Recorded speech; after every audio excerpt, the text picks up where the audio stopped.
Revolutionary greetings from South Africa.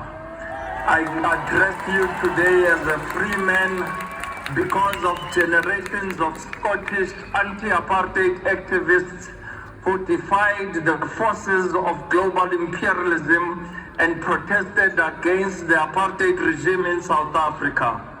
We salute the brave people of Glasgow and Scotland who have gathered here in support of South Africa's case against apartheid Israel on the charge of genocide.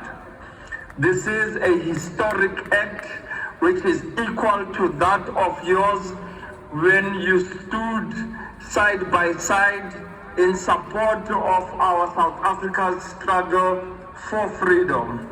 We salute the heroes of the anti-apartheid movement in Scotland and the leadership of Glasgow, who 10 years before his release on the 3rd of August in 1981, granted my grandfather Nelson Mandela the freedom of the city of Glasgow whilst he was still incarcerated on Robben Island.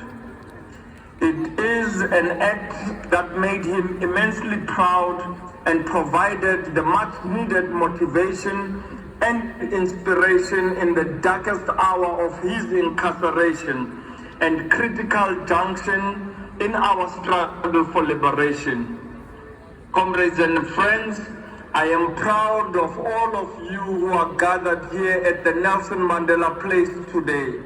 You walk in the bold footsteps of our Scottish heroes who on the 12th of June 1987 began their march as part of the Nelson Mandela Freedom at 70 campaign. It is said that was the most ambitious campaign in the anti-apartheid movement's history, which set off from Glasgow. May that proud historic and history repeat itself through your actions in Glasgow today, and just as the actions of South Africa's case against apartheid Israel at the International Court of Justice is globally lauded and celebrated, may your voices reach the children of Gaza.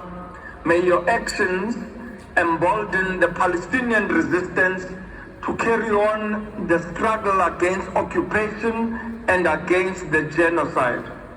Comrades and friends, allow me to invoke the memory of that historic day when President Nelson Mandela addressed a crowd of over 10,000 people who were where you are now standing today.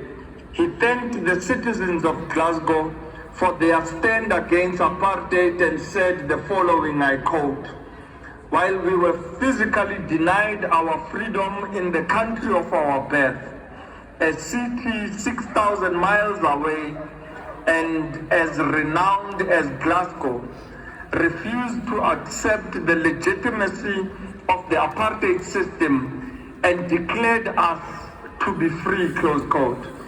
Today, I want to take this opportunity to thank the people of Glasgow and all of Scotland for standing united with freedom-loving people all around the world in support and in solidarity with the brave people of Gaza and all of occupied Palestine. We condemn the genocide in Gaza. We must intensify the struggle on all fronts, and South Africa's case before the ICJ is one example of what we can do collectively. It is an important milestone in the march to free Palestine. Your protest action here brings to bear pressure on apartheid Israel to stop the genocide.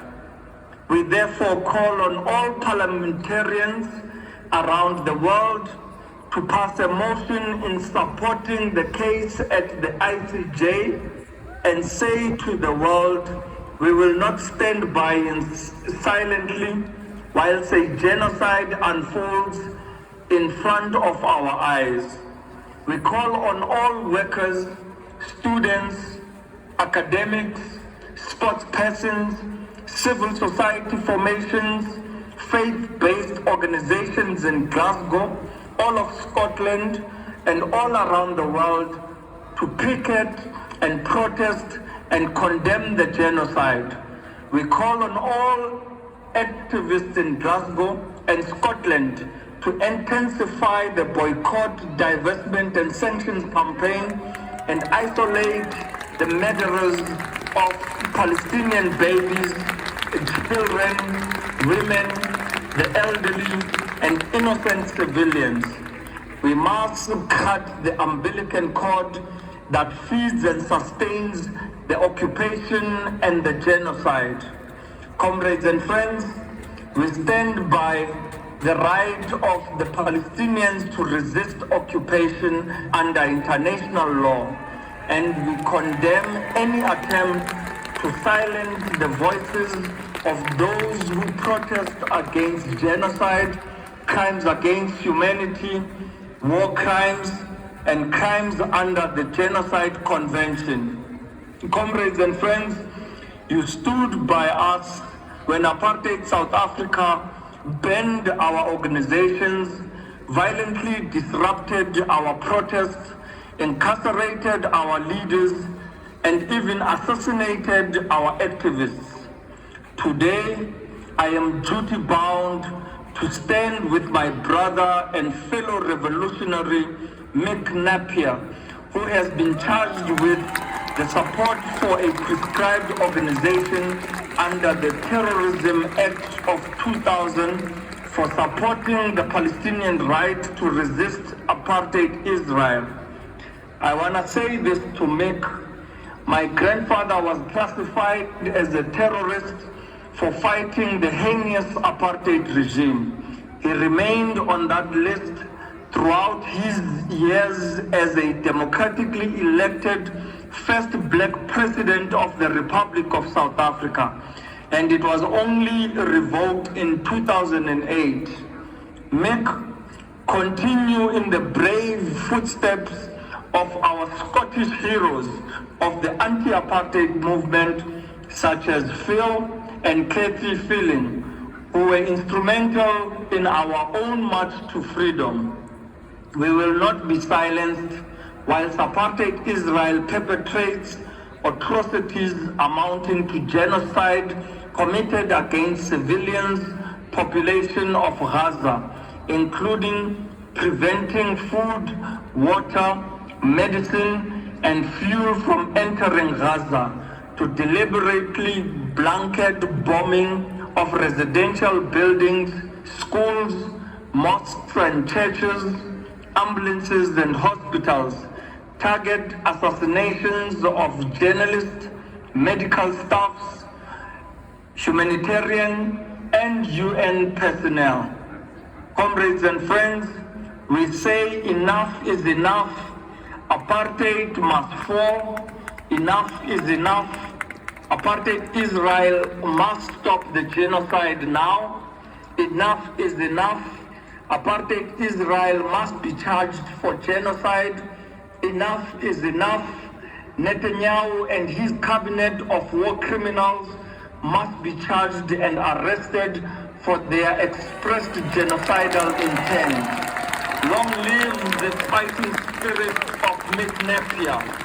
Long live the fighting spirit of Glasgow. Long live the fighting spirit of Scotland. Long live the Palestinian resistance. Long live the fighting spirit of the Palestinian people.